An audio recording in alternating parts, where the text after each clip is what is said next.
The Philadelphia Flyers have a new coach, and it's a controversial choice. John Tortorella heading to Broad Street. Rachel Donner of Locked On Flyers is here to discuss the pros and the cons of the Flyers' new head man. You're Locked On NHL, your daily podcast on the National Hockey League. Part of the Locked On Podcast Network, your team every day.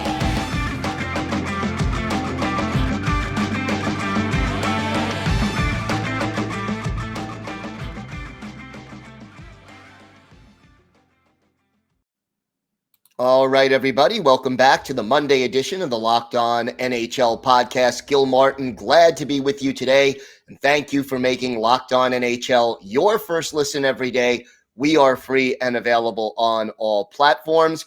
Today's episode is brought to you by BetOnline. BetOnline has you covered this season with more props, odds, and lines than ever before. BetOnline, where the game starts. It's my pleasure to welcome to the show a familiar face. For those of you who watch every Friday, my co-host on Fridays, Rachel Donner, host also of Locked On Flyers. And Rachel, how you doing today?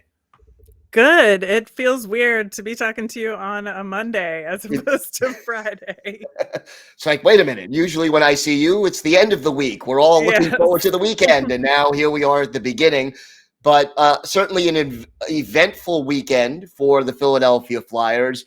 They hire John Tortorella as their new coach. And let's just say the reaction in the media and among Flyers Nation has been kind of mixed. Your thoughts initially on the hiring of John Tortorella? Yeah, we talked a little bit about this on the Friday show, but I think that, there are two schools of thought here for the Flyers, in that a lot of people do believe that the Flyers needed a full rebuild, and that Chuck Fletcher has decided that that is not what he wants to do, and that he's probably feeling it's not a hot seat yet, but it's at least warm right now. And so he wants to turn things around a little bit faster and try and make some faster improvements to the team. And when you're doing that, you need a coach that is very driven, very results oriented, all about accountability, and has strong structure to it. Because just from an on-ice perspective, like the things that I think the Flyers were bad at a lot of things last season, but I think one of the main ones was just a complete lack of defensive structure whatsoever, that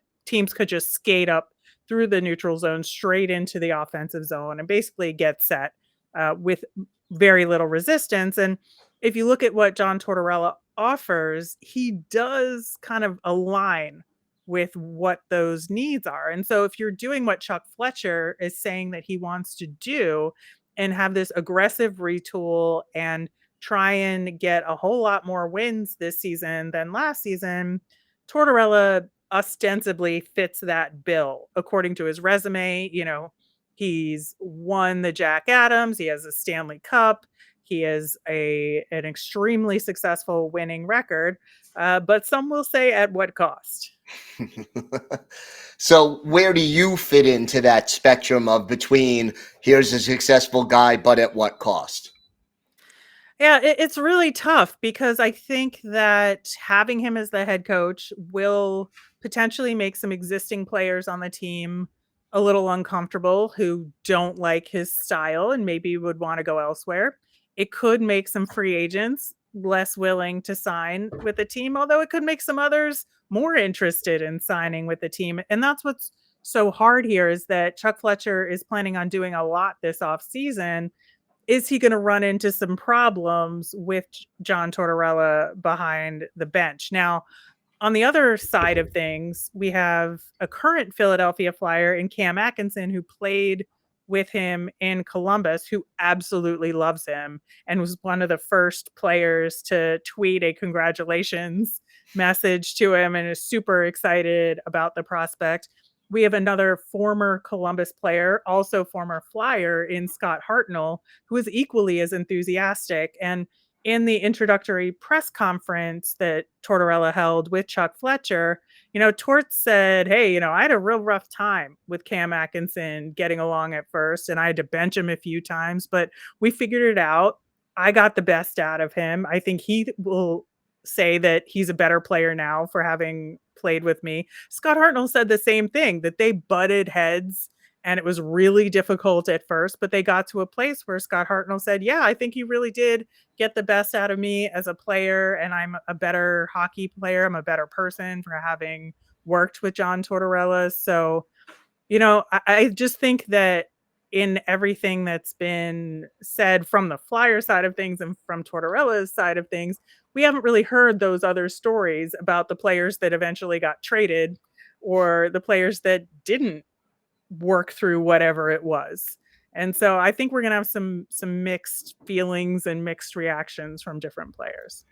You look at the Flyers roster, and I know there will be some turnover between now and the start of the season, but who are some of the players on the Flyers roster who you think really will benefit from John Tortorella, and who are some players you suspect may not take very well to John Tortorella?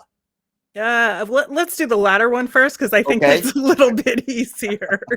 I think the top two names are James Van Riemsdyk, who plays a very particular style, and he's a net front guy, and he's not going to do much else, especially back checking and defensively. Like, that's not his wheelhouse. That's not what he does. He's a power play guy. He's a net front redirect guy, dirty goal guy. And so I don't know that matches with the defensive structure and the shot blocking kind of thing that Torts likes. To be fair, he's probably on the short list for the Flyers to either get traded or buy out. So I think he was going, or they're going to attempt to get rid of him no matter what. The other interesting player is Travis Konechny, because he is also not a fantastic defensive player. He's definitely more playmaker driven. He's a little spicy out there, so I think that part of him could fit well with Tortorella and his aggressive style. But I do think that he may have a little bit of trouble adjusting. But again, he's kind of also one of those players that has been brought up as a potential trade possibility for the Flyers as well. So I think those are your two main players on the team that aren't really the best in terms of fitting in with a Tortorella system. As for those who could thrive, he specifically mentioned Kevin Hayes, and he has some really good ideas about how to get Kevin Hayes' game to be more complete and kind of get him back to where he was before the injuries that he had last season. So that could be interesting. I'm also very interested to see what he could potentially do with some of the young defensemen in building good habits for them right off the bat. So like a Cam York, who got some time at the end of this past season, but the Flyers were kind of lost in the woods at that point. Right. And so I don't know how much Cam York benefited from his ice time, but I certainly think under John Tortorella, he really could like start off right and become a really dynamic but deliberate defenseman. Mm-hmm. So your prediction this year, short term, 1 year from now, are the Flyers a better team because John Tortorella is their coach or not? I think they're a better team. I think that, I mean, it's hard to imagine them getting worse than they were this past season, but I think they will have more wins. I do not think they're going to make the playoffs, but I don't know that he thinks they're going to make the playoffs either. I think expectations are actually pretty reasonable, but it's also pretty hard to tell because we don't know what the roster is going to look like. Again, right. With Chuck Fletcher saying aggressive retool, so many things could happen between now and then. So it's hard to prognosticate when you don't really know what the team looks like. Rachel, why don't you tell our viewers and our listeners where they could find the podcast and where they could find you on social media if they want to follow how the Flyers do this year under John Tortorella? Of course. The podcast is at Locked On Flyers on Twitter. Me and my incredible co-host Russ Cohen are there every day talking Flyers. I'm on Twitter at rmiriam. You can follow me over there as well. All right. Rachel, always a pleasure. Thanks for doing this. See you Friday. Today's episode is brought to you by your friends at BetOnline. BetOnline.net is your number one source for all your betting needs and sports info. Find all the latest sports developments, league reviews, and news, including this year's NHL playoffs and Major League Baseball. BetOnline is your continued source for all your sports wagering information, including live betting, esports, and scores. And BetOnline.net remains the best spot for all your sports scores, podcasts, and news this season. BetOnline.net is the fastest and easiest way to check in on all your favorite sports and events, including MMA, boxing, and golf. Head to the website today to use your mobile device or learn more about the trends and action. BetOnline, where the game starts.